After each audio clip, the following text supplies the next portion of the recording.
Hello my dear student, this is Firdaus Khanam. Chapter number 6 का lecture number 4 इसको पूरी तरह से कंप्लीट करने वाले हैं। ठीक है, इस लेक्चर नंबर 4 के अंदर हम अपने लास्ट जो टॉपिक्स हैं इस चैप्टर के, इसको कवर करेंगे।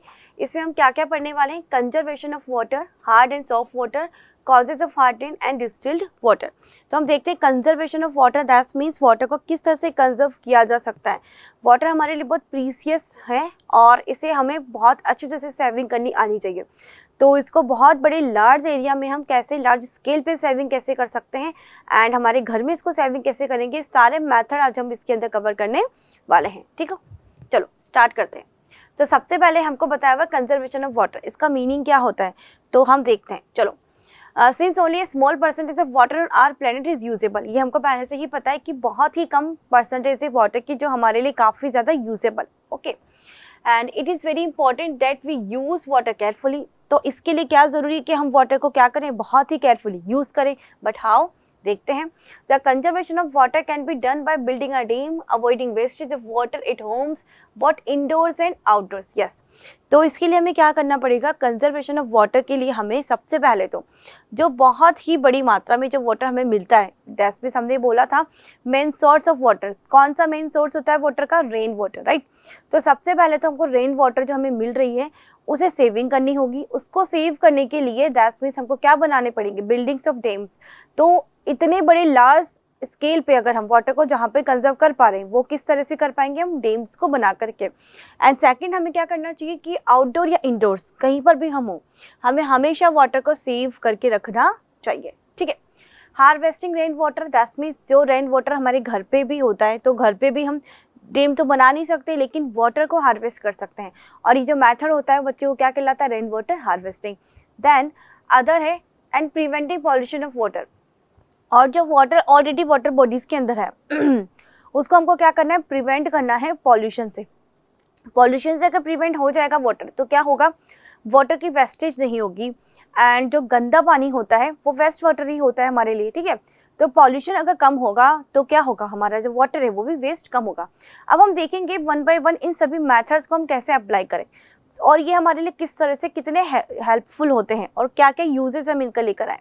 ठीक है, तो सबसे पहले हम यहाँ पे बात करेंगे बिल्डिंग ऑफ डैम की। तो सबसे पहले हम देखते हैं कि डैम होता क्या है बच्चों।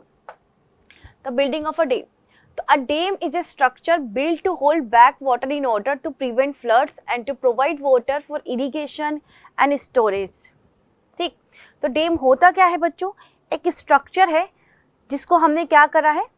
वाटर को ब्लॉक करने के लिए, यानी कि एक्स्ट्रा जो वाटर रेन का जो आ रहा है आफ्टर दैट कि रिवर पूरी तरह से भर चुकी है, अब वो इतनी भर चुकी हैं कि उनका जो एक्स्ट्रा वाटर है वो फ्लो करके वेस्टेज ही बह जाएगा और रिजल्ट इन फ्लड का फॉर्मेशन होगा। ठीक, तो वहाँ पर हम क्या कर रहे हैं? उस एक्स्ट्रा वाटर को भी हम कंजर्व करके रख रहे हैं, उस वाटर को सेव करके रख रहे हैं। तो हम कैसे करेंगे? हम उस रिवर के ऊपर बड़ा सा डैम बना देंगे। आप देख सकते हो यहाँ पर हमने क्या किया, जो रिवर है इसके पीछे से फ्लो कर रही है, ये आपको इसका फ्रंट एरिया दिखाई दे रहा है जहाँ पर हमने डैम के गेट्स को ओपन किया हुआ है। तो हम डैम को जब बिल्ड कर देते हैं तो इससे बेनिफिट क्या होता है? हमारा जो वाटर है वो पूरी तरह से उस साइड पे कलेक्ट होता चला जाएगा। देन जितनी हमको नेसेसिटी होगी उसके अकॉर्डिंग धीरे धीरे हम डैम्स के गेट्स को ओपन करेंगे और थोड़ा थोड़ा वाटर जो है वहाँ से निकलने देंगे। दैट मीन्स जो डैम है उसके गेट जो है वो हमेशा खुले रहते हैं, एक या दो, सारे गेट्स को ओपन नहीं रखते हम। क्यों नहीं रखते? बिकॉज वाटर जो है रिवर में हमको कंजर्व करके भी रखना है। तो ओनली हमारी नेसेसिटीज़ के अकॉर्डिंग, हमारी ज़रूरतों के अकॉर्डिंग, ताकि जो आसपास के विलेजेस हैं उनमें हमें इरिगेशन के लिए वाटर अवेलेबल हो सके, हम थोड़े थोड़े गेट्स को ओपन करके रखते हैं ताकि जो वाटर है कंटिन्यूअस वहाँ तक पहुँचता रहे। हम अगर अदरवाइज डैम नहीं बनाएंगे तो क्या होगा? ये जो एक्स्ट्रा वाटर है वो तो पूरा फ्लड की फॉर्म में उन विलेजेस के जो विलेजर्स है उनके फील्ड्स में चला जाएगा, उनके खेत बर्बाद कर देगा, है ना। एंड जब हमको ज़रूरत होगी वाटर की तब हमें वाटर नहीं मिल पाएगा बिकॉज एक्स्ट्रा वाटर बह गया। देन फिर समर सीजन आएगा, वहाँ पर इवेपोरेशन होगा। इवेपोरेशन होगा तो क्या हुआ? रिवर्स का जो वाटर है वो फिर से सूख जाएगा, है ना। और तब हमको फिर इरीगेशन के लिए वाटर बिल्कुल भी अवेलेबल नहीं हो पाएगा। तो हम पहले ही क्या कर लेंगे? वाटर की सेविंग कर लेंगे डैम्स को बना करके। तो डैम होता क्या? बेसिकली एक स्ट्रक्चर होता है जिसको यूज कर रहे हैं हम किस लिए? अपने रिवर्स के वाटर को सेव करने के लिए, ताकि वो ऐसे ही एवे ही बह करके ना निकल जाए। ठीक है, उसके बाद करते हैं building dam is a solution to both drought and flood. That means जो बिल्डिंग ऑफ अ डैम है ये बहुत बड़ा सॉल्यूशन है हमारा ड्रॉट जैसी प्रॉब्लम्स, ड्रॉट क्या था बच्चों, सूखा पड़ जाना। एक बहुत लंबे टाइम तक किसी पर्टिकुलर एरिया में जब बारिश या रेन नहीं होती है तो क्या होता है बच्चों, सब कुछ वहाँ पर डिस्ट्रॉय हो जाता है, ग्राउंड वाटर बिल्कुल खत्म हो चुका होता है, सरफेस वाटर खत्म हो चुका होता है, जो जितने भी प्लांट्स है, एनिमल्स है, ये सब डाई हो जाते हैं, है ना, और खाने को कुछ नहीं बचता। फेमाइन वाली कंडीशन वहाँ पर आ जाती है। फेमाइन क्या था बच्चों, कि भूखे मर जाना, किसके कारण, फ्लड के कारण भी और ड्रॉट के कारण भी, ठीक है। तो जो फ्लड है और जो ड्रॉट है, उससे दोनों से हमको कौन सेव रख सकता है, हमारा डैम, ठीक है। Dam are also use to produce electricity. आपको पता ही है कि जो डैम हो, जैसे कि आपने नाम सुने होंगे, राणा प्रताप सागर डैम है हमारे यहाँ पर रावतभाटा में, ठीक। एंड हमारे यहाँ पर भी कोटा बैराज है, जो लोग कोटा में रहते हैं, जवाहर जो डैम है वो है, ठीक है। तो इस तरह से क्या होता है, ये डैम क्या करते हैं, वाटर को कलेक्ट तो कर ही रहे। अब इसमें जो वाटर है, इसको हम इसकी कैपेसिटी को पूरी तरह से यहाँ पर यूज में लेके आ सकते हैं। इन वाटर्स को टर्बाइंस के ऊपर डाला जाता है, आपने प्रोसेस पढ़ा हुआ होगा कई बार बुक्स में। तो जब टर्बाइंस घूमती है, देन इलेक्ट्रिसिटी वहाँ पे जनरेट होना स्टार्ट कर देती है। तो जो डैम का वाटर है वो काम आ रहा है हमारे किस लिए बच्चों, इलेक्ट्रिसिटी के प्रोडक्शन में। इलेक्ट्रिसिटी के बहुत सारे तरीके होते हैं बनाने के, हम कॉल से भी इसको बना सकते हैं, न्यूक्लियर पावर से भी बना सकते हैं, एंड थर्ड होता है कि हम इसको वाटर से भी बना सकते हैं, और आप विंड से भी बना सकते हैं। आपने विंड मिल्स देखी होगी, तो विंड मिल्स क्या करती है बच्चों, इलेक्ट्रिसिटी का प्रोडक्शन करती है। उसी तरह से हमने यहाँ पे कंजर्व किया है हमारी जो हाइड्रोलॉजिक एनर्जी है उसको, और उसके थ्रू हम इलेक्ट्रिसिटी प्रोड्यूस यहाँ पर करवा रहे हैं, ठीक है। Built on rivers, a dam has high walls and has many opening और gates to both let in and hold back water. Yes, तो जो डैम होता है, जैसे मैंने आपको बताया, इसमें काफ़ी सारे ओपनिंग्स होती हैं जहाँ से एक्स्ट्रा वाटर अगर एक्सीडेंटली बहुत ही ज़्यादा बारिश आ गई कि हमको गेट भी ओपन करने का इतना टाइम नहीं मिल पा रहा है, तो ऐसा ना हो कि जो प्रेशर अप्लाई किया जा रहा है रिवर्स का, उसके कारण डैम हमारी टूट जाए। तो थोड़ी थोड़ी ओपनिंग्स यहाँ पे बनाई जाती है ताकि एयर भी पास आउट हो सके एंड जो थोड़ा वाटर है वहाँ से पास आउट हो सकता रहे, और ओपनिंग्स के फॉर्म में हम जिसको कंट्रोल कर सकें वहाँ पे गेट्स हम लगाते हैं।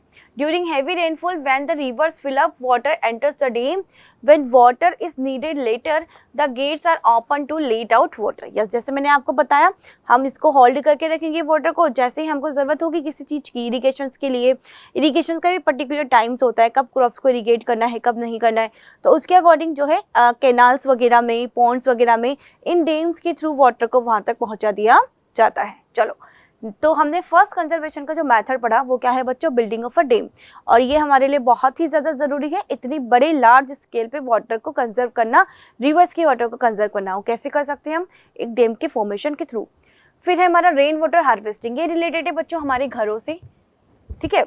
तो हम अपने घर के अंदर इस सिस्टम को अगर लगा दें तो जो एक्स्ट्रा वाटर है, जो रेन का जो वाटर है, उसको हम कलेक्ट कर सकते हैं, और फर्दर यूजेस में हमारी जो डेली लाइफ की जो यूजेस होते हैं उसमें बहुत इजीली इसको यूज़ किया जा सकता है।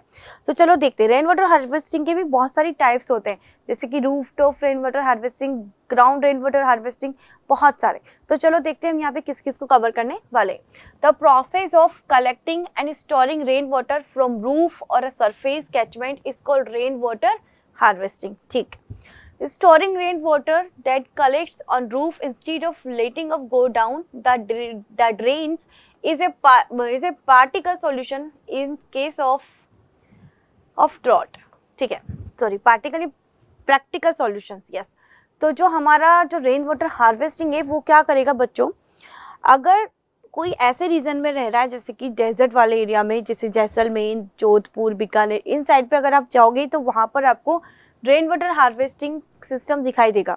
ऐसा क्यों है, बिकॉज उनके वहाँ पर रेन की अनसर्टेनिटी है, रेन का कोई फिक्स टाइम नहीं होता कि कब उसको आना ही है, ठीक। कभी उनके यहाँ पे जनरली वैसे भी 25 से लेकर के 20 to 25 सेंटीमीटर तक ही बारिश होती है। अब हाईएस्ट बारिश उनकी 30 या 35 सेंटीमीटर मान लो, इसके अलावा उनके यहाँ पर कोई बारिश नहीं होती। वो अलग कारण के कभी साइक्लोन्स वगैरह कुछ आ रहे हैं तो बारिश हो जाए, अदरवाइज वहाँ पे बारिश बिल्कुल नहीं होती है, बहुत ही कम। और ग्राउंड वाटर का लेवल भी बहुत ही ज़्यादा बैड है, मीन्स जब सरफेस वाटर ही नहीं है तो ग्राउंड वाटर कैसे होगा, है ना। और बारिश भी नहीं आ रही जिससे सीपिंग प्रोसेस से ग्राउंड वाटर का फॉर्मेशन हो सके, है ना। तो क्या करना पड़ता है उनको, जितनी भी बारिश वहाँ पर हो रही है उन सबको भी वो कलेक्ट करके रख लेते हैं by the rain water harvesting, जिसके कारण क्या होता है, जो ड्रॉट वगैरह की जो प्रॉब्लम्स है अब वो उनसे क्या होने लगे, ओवरकम उसको करने लगे उस प्रॉब्लम्स को। मीन्स पहले तो उनके पास कुछ ऐसे आइडियाज़ होते नहीं थे, लेकिन जब से रेन वाटर हार्वेस्टिंग का जो आइडिया आया है तब से वो ड्रॉट जैसी बड़ी जो प्रॉब्लम्स है उसका सोल्यूशन उनको मिल गया है। अब ये करते कैसे हैं बच्चों, देखो, this technique is known as rooftop rain water harvesting. किसको बोलेंगे रूफटॉप रेन वाटर हार्वेस्टिंग? हम जब हम रूफ के वाटर को कलेक्ट करेंगे, है ना, और उसको ड्रेनेज सिस्टम में बहने से रोक देंगे, तो ये जो हमारी सेविंग है ये क्या कहलाएगी बच्चों, रूफटॉप रेन वाटर हार्वेस्टिंग। ठीक, इसमें किया जा रहा है, देखो कैसे, जो हमारी रूफ है उसके यहाँ पर पाइप्स लगा दिए जाते हैं ताकि जो हमारा जो स्लाइड वाला एरिया है रूफ का, इसे स्लाइडिंग वे में रूफ्स को बनाया जाता है। देन उसमें यहाँ पे पाइप्स फिट कर दिए गए ताकि जितना भी वाटर है वो फ्लो करके नीचे ना जाए, पाइप्स के थ्रू यहाँ पर कलेक्ट हो जाए। एंड इस पाइप्स में से वाटर जो है स्लिप होता हुआ इस वाले पाइप्स के अंदर एंटर करेगा। एंड उसके बाद ग्राउंड के नीचे एक बड़ा सा यहाँ पर आप गड्ढा बना देंगे और उसके अंदर उसको अच्छे से कवर कर देंगे। दैट मीन्स वहाँ पे टाइल्स वगैरह आप लगा देंगे ताकि कच्चा फ्लोर ना रहे। वो कच्चा फ्लोर रहेगा तो क्या होगा, वहाँ पे जम्प्स प्रोड्यूस होंगे एंड बहुत से इंसेक्ट डेवलप हो जाएंगे। तो आप उसको अच्छे से सीमेंटेड कर करके उसको पक्का बना देंगे। ठीक है, देन उसके अंदर आप एक टैंक फिट कर देंगे। उस टैंक के अंदर यहाँ पर आपका वाटर जो है कलेक्ट होता रहेगा। देन यहाँ पर आप एक फिल्टर लगाएंगे ताकि वाटर जो है आपका, जो भी ऊपर से वाटर आ रहा है सबसे पहले पाइप से होते हुए फिल्टर पे जाएगा, फिल्टर से ये टैंक के अंदर एंटर करेगा। ठीक, इससे होगा कि आपका जो वाटर है वो वहाँ पर फिल्टर हो जाएगा, उसका सेडिमेंटेशन हो जाएगा, उसका डिकेंटेशन हो जाएगा। ठीक है, एंड उसके बाद जो अदर इम्प्यूरिटीज़ है वो फिल्टर के थ्रू वहाँ पे से रिमूव हो जाएंगी। ठीक, वैसे बहुत से रेन वाटर हार्वेस्टिंग में पहले यहाँ पे छोटे छोटे टैंक्स भी बनाए जाते हैं ताकि जो गंदा पानी है पहले उसका सेडिमेंटेशन हो, सेडिमेंटेशन के बाद ऊपर टैंक से ओनली डिकेंटेशन के थ्रू वाटर आगे बढ़े। उसके बाद यहाँ पे filter system like RO system, जो आप आरओ सिस्टम वगैरह जो यूज़ करते हैं घर पे, उसको यहाँ पर यूज़ कर सकते हैं। उसको यहाँ पर आप फिट कर दें तो जो वाटर है सीधा यहाँ पर फिल्टर में, अगर डिकेंटेशन और सेडिमेंटेशन नहीं करना चाहते आप तो सीधा आरओ सिस्टम यहाँ पर आप फिट कर देंगे। उससे होगा क्या, जो वाटर है फिल्टर होता हुआ कहाँ जाएगा, हमारी टैंक के अंदर। टैंक में जाने के बाद यहाँ पर बहुत सारी पाइपलाइंस आपको दिखाई दे रही है। ये पाइपलाइंस कनेक्ट हो रही है हमारे यहाँ पे टॉयलेट से, हमारी किचन से, ठीक है, एंड रूम्स के अलग अलग कवरिंग से। तो हम इस तरह से रेन वाटर हार्वेस्टिंग का यूज़ कर सकते हैं हमारी डेली वर्क को कंप्लीट करने में। ठीक है, डेली रूटीन्स के वर्क को कंप्लीट करने में। This involves collecting rain water from rooftop in dugout ponds, vessels or underground tanks to store water for long periods. Another option is to allow water to go into the ground directly from the roadside drains that collect rainwater. The stored rainwater is treated before use because it may contain bird feces, chemicals and other pollutants which needs to be removed before use. Yes, तो उन्होंने ये बोला है कि या तो हम rooftop rain water harvesting कर देंगे, या हम क्या करेंगे, डायरेक्टली जो वाटर गिर रहा है उसको ग्राउंड के अंदर आप ऐसा कुछ अपना वहाँ पे गड्ढा सा या वेल जैसा कुछ स्ट्रक्चर बना ले। छोटा वेल तो बहुत ज़्यादा डीप होता है, छोटा पॉन्ड्स लाइक स्ट्रक्चर बना ले। उसको आप रेक्टेंगल बना सकते हैं, आप जिस भी शेप में आप चाहते हैं उसको आप ट्रायंगल बना लो, रेक्टेंगल बना लो। ठीक है, आप उसको सर्कुलर शेप में बना लो, उसको ऊपर से कवर कर दो। जैसे कि रेन वाटर उसके अंदर कलेक्ट हो जाएगा, देन उसके बाद आप उसको अपने पाइपलाइंस के थ्रू घर के किचन्स वगैरह में अगर वहाँ पे उसको कनेक्ट कर रहे हैं तो वहाँ पे डायरेक्टली वहाँ से आप उसको जो है फिल्टर के, मतलब वहाँ पर आप फिल्टर लगाओ किचन में। अभी तो हमने फिल्टर कहाँ पर लगाया था, इस टैंक के पास। ठीक, लेकिन वहाँ पर आप कलेक्ट कर रहे हो कहाँ पे, ग्राउंड के अंदर। तो ग्राउंड से पाइपलाइन फिट करके हमारी किचन और अलग अलग एरियाज में जाने दो। ठीक है, और वहीं पर आप फिट कर दो आरओ वगैरह। तो जो पाइप है वो किचन के आरओ में जाएगा, देन उसके बाद वो फिल्टर होकर के आप उसको यूज़ में लेकर के आ सकते हो। एंड डेली लाइफ में जो भी आपको वॉशिंग वगैरह करना है, घर को धोना है, अपनी व्हीकल्स को धोना है, उन सब में आप उस वाटर का यूज़ में लेकर के आ सकते हो। तो ये है हमारा रेन वाटर हार्वेस्टिंग, जिसको हम दो तरीके से यहाँ पे कर रहे हैं। एक तो roof top rain water harvesting और दूसरा है ground water rain water harvesting. चलो अब चलते हैं हम आगे। नेक्स्ट जो है हमारा प्रिवेंटिंग वाटर पॉल्यूशन। तो किस तरह से हम वाटर पॉल्यूशन को प्रिवेंट करके वाटर को सेव कर सकते हैं। देखो इस पिक्चर्स में आपको साफ दिखाई दे रहा है कि जो रिवर्स का वाटर है, ये जो फ्लड का जो वाटर है, जब वो फ्लो करके जब इधर उधर रुक जाता है, थोड़ा सा फ्लो, आपने देखा होगा रिवर जो है हमेशा फ्लो नहीं करती रहती, कुछ पार्ट उसका कभी उसकी स्पीड धीमी हो जाती है, ठीक। तो जहाँ पर भी रिवर्स के जो बैंक्स होते हैं वहां पर बहुत सारा कचरा डाल दिया जाता है, तो रिजल्टेंट अभी स्पीड उसकी तेज है ही नहीं कि वो फ्लो करके उसको आगे लेके चली जाए। अब क्या होगा, धीरे धीरे वाटर वहां पे जमना स्टार्ट कर देगा, कलेक्ट होता चला जाएगा, एंड ये कलेक्टेड वाटर जो होता है धीरे धीरे कीचड़्स में कन्वर्ट हो जाएगा, कीचड़ और मड में, एंड रिजल्टेंट जो भी वाटर पीछे से आ रहा है उसमें फ्लो करके वो सारा वाटर भी वहां पर उसके अंदर मिक्स हो रहा है। मिक्स होकर हो जाने के कारण अब वो जो छोटा सा जो कचरा बना था अब वो बहुत बड़ी लार्ज एरिया में फैल जाएगा। क्यों फैल जाएगा? बिकॉज वहां पे गंदा पानी हो गया था, गंदे पानी में दूसरा वाटर आकर के मिक्स हो रहा है, मिक्स होता जा रहा है, मिक्स होता जा रहा है, दैट्स मींस सब मडी वाटर की कंटेंट बढ़ती चली जा रही है और रिजल्टेंट हमारा वाटर जो है पॉल्यूशन से पूरी तरह से भर जाएगा और पॉल्यूटेड हो जाएगा, है ना। तो इस तरह से हमने क्या किया, वाटर को वेस्ट किया, ठीक है। देखो देखो कितना सारा कचरे का ढेर यहाँ पे लगा हुआ है। अब ये डेली गिरता रहेगा अगर कचरा, और डेली वाटर यहाँ पर आकर जब इससे कांटेक्ट में आएगा तो पॉल्यूटेड हो ही जाएगा। लेकिन अगर हम ऐसा ना करें तो क्या होगा, हमारा वाटर सेव रहेगा। अगर हम कचरा या पॉल्यूशन रिवर्स के बैंक के आसपास नहीं डालेंगे तो हमारा जो वाटर है वो पूरी तरह से सेफ रहेगा, ठीक। तो हम प्रिवेंटिंग वाटर पॉल्यूशन के थ्रू भी अपने वाटर को सेव कर सकते हैं, ठीक है। Another matter to conserve water is to safeguard our fresh water bodies from pollution. Garbage and harmful chemical pollute the water and make it unfit for use. Polluted water is also very bad for aquatic life. Aquatic life जैसे means जो animals यहाँ पर water के अंदर रह रहे हैं उनके लिए भी काफ़ी हार्मफुल इफेक्ट ये जो है डालते हैं, ठीक है। Plants and animals in the ground polluted water consume the contaminates fish etc. They are also put a risk of diseases, ठीक। तो जो लोग फिश वगैरह लेते हैं वो इस पॉल्यूटेड वाटर की अगर ले रहे हैं तो क्या होगा, बहुत से प्लांट्स और एनिमल्स जो हैं वो इरिगेशन के थ्रू हम लगाते ही डेफिनेटली।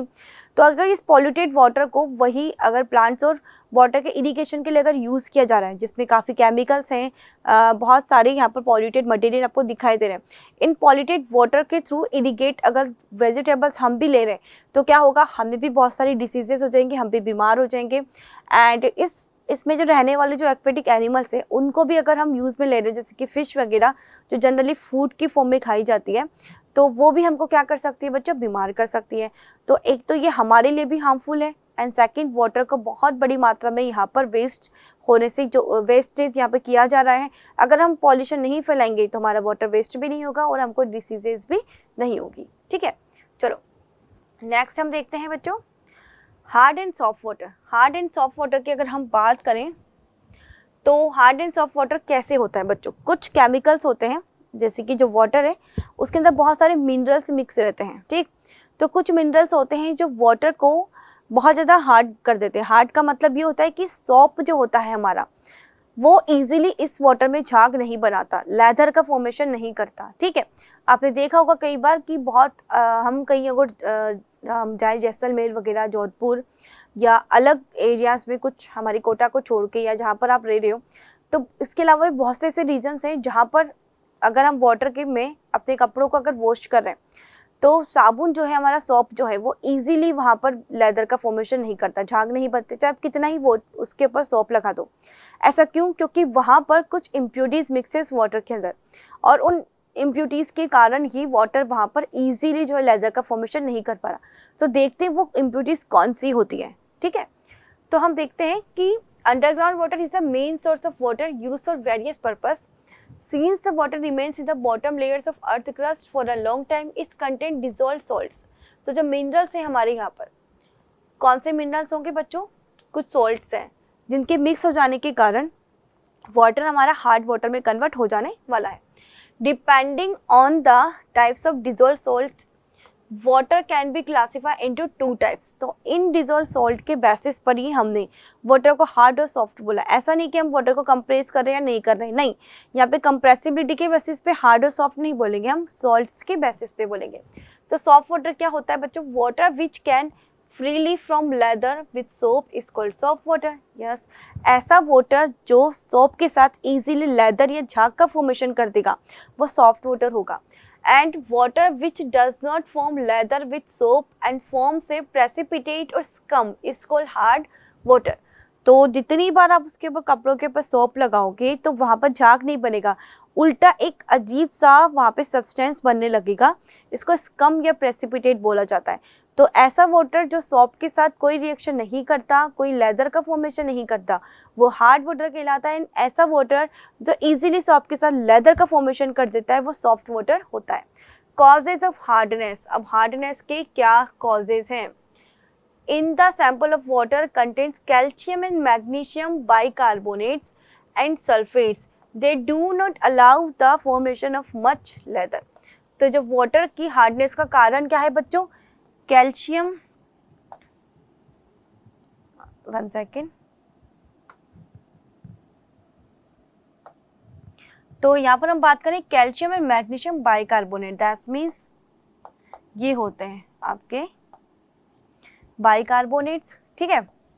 या हम पा रहे हैं मैग्नीशियम बाइकार्बोनेट की बात हम करें तो MgHCO3 एंड कुछ सल्फेट्स, यानी कि सल्फेट्स के मीन्स यहाँ पर होगा कैल्शियम सल्फेट और यहाँ पर होगा आपका मैग्नीशियम सल्फेट्स। तो मैग्नीशियम और कैल्शियम के जो बाइकार्बोनेट्स होते हैं वो क्या करेंगे? मैग्नीशियम और कैल्शियम के जो बाइकार्बोनेट्स होते हैं वो क्या करते हैं बच्चों? यहाँ पर वाटर को हार्ड बना देते हैं। दैट मीन्स ये जो सोल्ट्स हैं, ये सभी सोल्ट्स हैं, अगर ये वाटर के अंदर मिक्स है तो सॉप जो है इसे वाटर, ऐसे वाटर के साथ बिल्कुल भी जो है रिएक्शन नहीं कर पाएगा एंड रिजल्टेंट प्रेसिपिटेट कम जो है वहाँ पर फॉर्म होंगे, ठीक। तो ये कारण होता है कि जो हमारा वाटर है वो कैसा होता है बच्चों? काफी, तो हमारा जो वाटर है इन्हीं रीजन्स के कारण कैसा हो जाता है? काफी हार्ड हो जाता है, ठीक है। उसके बाद हम करेंगे डिस्टिल वाटर। मैंने इसको रब इसलिए कर दिया बिकॉज ये आपके लिए अभी आपके सिलेबस से रिलेटेड नहीं है, सिर्फ आपको याद रखना है। इनके केमिकल फॉर्मूलाज अगर आप याद रखोगे तो कंफ्यूज रहोगे, ठीक है। इसलिए सिर्फ हमको क्या याद करना है? इनके नेम्स को। क्या क्या नेम्स है बच्चों? Calcium and magnesium bicarbonates and sulphates. ये अगर होते हैं वाटर के अंदर, ये आप 7th क्लास में सीखोगे बच्चों कि किस सल्फेट्स किसको कहते हैं, कार्बोनेट्स किसको कहते हैं। तो सिर्फ अभी आप यहाँ पे कंफ्यूजन में नहीं जाना है, हमें सिर्फ क्या याद रखना है? इनके names, calcium, magnesium bicarbonate and sulphates अगर हैं किसी वाटर के अंदर तो जो हमारा सोप है वो वाटर के साथ बिल्कुल भी रिएक्शन नहीं कर पाएगा एंड रिजल्टेंट स्कम का फॉर्मेशन होगा, ठीक है। और अगर नहीं है तो सिंपल वाटर जो हम घर में यूज करते हैं वो हमारा कैसा वाटर होगा बच्चा? Soft water. अब बात आती है डिस्टिल्ड वाटर की। डिस्टिल्ड वाटर के बारे में आप सभी को पता है, बिल्कुल प्योरेस्ट वाटर जो होता है जिसको हम लैबोरेटरीज के अंदर इसका फॉर्मेशन करते हैं और प्रोसेस होता है डिस्टिलेशन प्रोसेस। तो डिस्टिलेशन प्रोसेस के थ्रू लैबोरेटरीज में बना हुआ प्योरेस्ट वाटर जो है वो हमारा कौन सा वाटर कहलाता है बच्चों? Distilled water. डिस्टिलेशन प्रोसेस हमने पढ़ा हुआ है चैप्टर नंबर 1 के अंदर, जिसमें हम 2 प्रोसेस का जो है यूज करते हैं। एक होता है हमारा इवेपोरेशन, देन फिर होता है कंडेंसेशन। देन बार बार एक फिक्स बॉइलिंग पॉइंट के अंदर वाटर को गर्म किया जाता है जिससे कि जो नॉन वोलेटाइल जो इम्प्यूरिटीज होती हैं वो पीछे ही रह जाती है कंटेनर में एंड हमारा जो वाटर है वो इवेपोरेट होकर के आगे वेपर की फॉर्म में कलेक्ट हो जाता है कंडेंसर में एंड वहाँ पे कंडेंस होकर के वो वापस से drop by drop another container के अंदर कलेक्ट कर लिया जाता है, ठीक है। और इस तरह से जो एंड में हमको वाटर मिलता है वो वाटर कहलाता है हमारा डिस्टिल्ड वाटर। चलो देखते हैं, थोड़ा सा इसके बारे में रीड करते हैं। Since most of the chemicals reaction take place in the water, laboratories work requires pure water or pure water for carrying out various taste and reactions. तो आपने देखा होगा बहुत सारी मेडिसिन का फॉर्मेशन होता है एंड बहुत सारी ऐसी रिएक्शंस होती है जहाँ पर हमें वाटर के अंदर कोई भी इम्प्यूरिटीज नहीं चाहिए होती है। हमने वाटर की फिजिकल प्रॉपर्टीज के अंदर ये क्लियर किया था कि जो प्योर वाटर होता है बच्चों वो बैड कंडक्टर होता है इलेक्ट्रिसिटी का और हीट का। क्यों होता है? बिकॉज उसके अंदर कोई भी इम्प्योरिटीज प्रेजेंट नहीं होती। प्योर वाटर दैट मीन्स हमारा डिस्टिल वाटर भी है। तो डिस्टिल वाटर जो होता है वो पूरी तरह से प्योर वाटर है। ये बैड कंडक्टर होता है इलेक्ट्रिसिटी का एंड हीट का। अब ऐसे वाटर का यूज़ किया जाता है बहुत सी मेडिसिन को बनाने में और जो केमिकल्स होते हैं उनके फॉर्मेशन में, ठीक है। तो जो डिस्टिल वाटर है यहाँ पर हमारे लिए बहुत यूजफुल है, इसीलिए डिस्टिलेशन प्रोसेस के थ्रू हम डिस्टिल वाटर का यहाँ पर फॉर्मेशन करते हैं, ठीक है। For this purpose the dissolved salts should be removed from water so get pure water. This is done by this is done by subjecting water for purification by the process of distillation. और इसके साथ साथ ही हमने पढ़ा था fraction distillation भी बच्चों। तो डिस्टिलेशन, फ्रैक्शन डिस्टिलेशन दोनों ही फिक्स बॉइलिंग पॉइंट्स के ऊपर होते हैं, लेकिन आपको पता होना चाहिए फ्रैक्शन डिस्टिलेशन उन लिक्विड्स का हम करते हैं जिनके बीच में 25 डिग्री सेल्सियस से कम का डिफरेंस हो। एंड जो हमारा सिंपल डिस्टिलेशन होता है वो तब किया जाता है जिसमें ऐसे दो लिक्विड्स जिनके बीच का डिफरेंस 25 डिग्री सेल्सियस से ज़्यादा हो, या फिर हम सिंपली ओनली वाटर का भी यहाँ पे प्यूरिफिकेशन डिस्टिलेशन प्रोसेस के थ्रू कर रहे हैं, जिसमें से बहुत सारे मिनरल्स और सोल्ट को पूरी तरह से रिमूव हम यहाँ पे करवा रहे हैं। ठीक है, तो ये था हमारा distillation process hard and soft water. ठीक, तो बच्चों इसी तरह से आज हमने अपना पूरा क्लास 6 का जो है जितना भी कंटेंट था उसको कवर कर लिया है। चैप्टर नंबर 1 से लेके चैप्टर नंबर 6 तक हमने सारे लेक्चर यहाँ पर आपको डिलीवर कर दिए हैं। ठीक, होपफुली आपको ये समझ में आए होंगे, आप इनको अच्छे से रिवाइज करें और पढ़ें। बहुत जल्दी हम मिलेंगे हमारी नेक्स्ट क्लास के नेक्स्ट लेक्चर के साथ। Till then thank you so much.